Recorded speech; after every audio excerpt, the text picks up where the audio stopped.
عليكم ورحمة الله وبركاته. في حلقة النهاردة هنجاوب على سؤال جديد، وهو اللي اخترع أول ساعة ظبطها ازاي.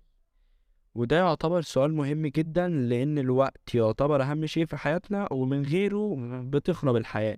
فمن غير كلام كتير، يلا بينا على الفيديو. ما تنساش تعمل لايك. اولا كده، الساعة العقارب والساعة الرقمية اللي في تليفونك خدوا وقت كبير جدا قبل ما البشرية تشوفهم. بمعنى ان في اكتر من شكل للساعة. الموضوع بدأ مع الشعوب القديمة اللي كانت حياتهم كلها قائمة على الزراعة. وانت عارف وقت الزراعة دلوقتي بياخد وقت قد ايه. هما بقى عرفوا ده بس لما لاحظوا ان في وقت بيظهر فيه المحصول عادي، ووقت تاني المحصول مش بيطلع فيه. والموضوع ده فضل يتكرر معاهم كل ما كانوا يزرعوا. وفي نفس الوقت ما كانوش فاهمين اي حاجة ويتصرفوا ازاي. ودي فترة الصيف والشتاء لو انت لسه ما خدتش بالك. المهم الموضوع ما اقتصرش على كده بس، ولكن شغل الناس اللي شغال بالوقت دلوقتي عارف امتى هيروح وامتى هيمشي، اما زمان ما كانش يعرف. واتكرر اكتر من موقف، زي واحد عايز يقابل صاحبه واتفقوا على المكان بس مش عارف الوقت، واللي كانت بتطبخ ومش عارفة تسيب الأكل بتاعها قد إيه على النار، واللي مسافرين على سفن ومش عارفين السفر هياخد وقت قد إيه وهيوصلوا إمتى. ومواقف زي دي كتير، لغاية ما جه المصريين القدماء وشعوب بابل وقالوا لك بقى احنا خلاص بقى ايه، احنا هنخلصكم من كل الهبل اللي انتوا عايشين فيه ده. الموضوع بدأ تقريبا سنة 3500 قبل الميلاد. القدماء المصريين وشعوب بابل لاحظوا إن في أجرام مضيئة في السماء، ولاحظوا إن حركتها مش عشوائية، لأ دي حركة منتظمة ومحسوبة بدقة جدا. قرروا يستعينوا بالأجرام السماوية دي ويستغلوا حركتهم الثابتة في تحديد الوقت والتوقيت. أول حاجة عملوها إنهم ثبتوا عصاية طويلة في الأرض وسابوها في مكان مفتوح وخلوها معرضة لأشعة الشمس.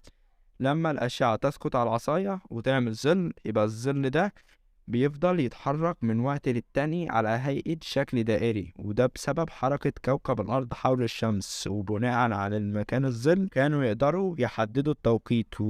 ودي كانت أول ساعة تم صنعها في التاريخ. وبالمناسبة الظل كان بيتحرك على شكل دائري زي شغل الساعة دلوقتي. نرجع لموضوعنا. بعد كده بقى الموضوع اتطور. المصريين القدماء كانوا بيبنوا مسلات مخصوصة عشان تستقبل أشعة الشمس، وحوالين المسلات دي كانوا بيرسموا دوائر مقسمة لأجزاء منتظمة. ولما الظل يقع على جزء معين بيبقى ليه مدلول معين أو فترة زمنية معينة من الوقت. وبعد كده الموضوع اتطور تاني، ومع مرور السنين والأزمنة وخصوصا في العصر الإسلامي بدأ العلماء يعملوا نموذج مصغر من الساعة الشمسية بدل العصاية وبدل المسلة الضخمة الكبيرة جدا. جابوا صفيحة عريضة وثبتوا في نصفها عصاية رأسية صغيرة الحجم، وحوالين العصاية دي رسموا دواير وعلامات منتظمة. والنموذج كان معروف باسم المزولة، ومن خلالها عرفوا التوقيت ويتحركوا بيها من مكان لمكان. ودي نعتبرها أول ساعة تنحط في الجيب في التاريخ. بالرغم بقى من نموذج الساعة اللي شغالة بضوء الشمس دي مفيد وناجح، ولكن ما كانش أحسن حاجة. الساعة كانت مليانة مشاكل، زي مثلا طول الظل ومدة ظهوره بيختلف باختلاف فصول السنة. لا وكمان مع غروب الشمس وحلول الليل بيبقى مفيش طريقة يتعرفوا فيها على الوقت أصلا. وأحيانا في النهار الجو ممكن يبقى مغيم، وبالتالي أشعة الشمس ما توصلش، واللي بدوره بيلغي وجود الظل أساسا.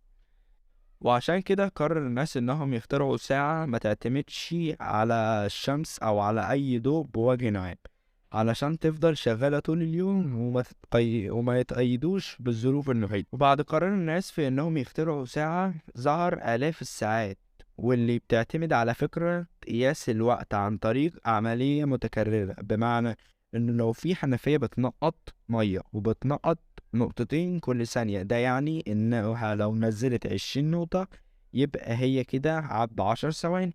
وهو ده المبدأ اللي ظهر على أساسه ساعات كتير، وعشان كده ظهر ساعات زي الساعة المائية. ودي كانت عبارة عن وعاء كبير ممتلئ بالماء وموجود في أسفله ثقب بينزل قطرات مية في وعاء تاني في مقاسات أشبه بالمسطرة، واللي منها قدروا يحددوا الوقت بسهولة.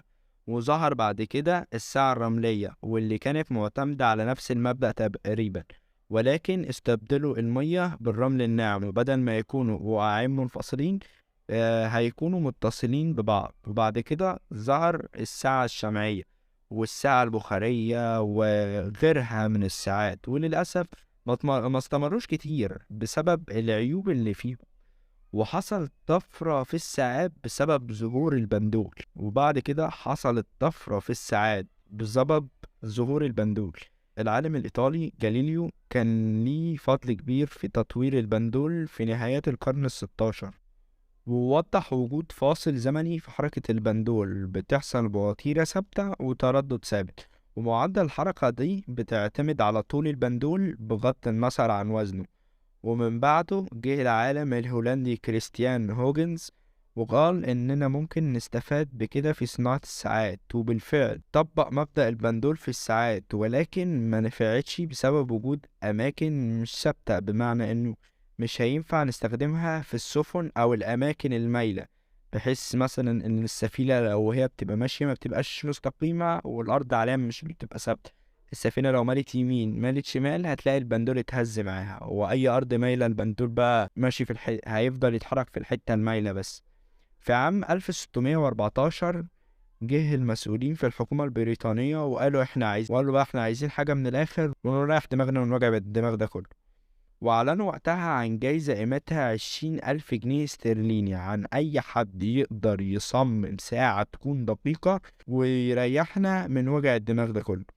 وطبعا بقى مع ظهور الفلوس الموضوع اختلف جدا واتحلت المشكلة، وكانت دي البداية لظهور عدد من الساعات الدقيقة زي ساعة جون هاريسون اللي كانت بتستخدم في الملاحة البحرية.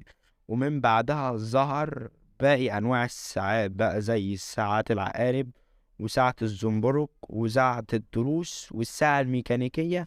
وبعد كده بقى ظهر ساعة العقارب بقى اللي انت بتمسكها في ايدك، وظهر عقارب الثواني والدقايق.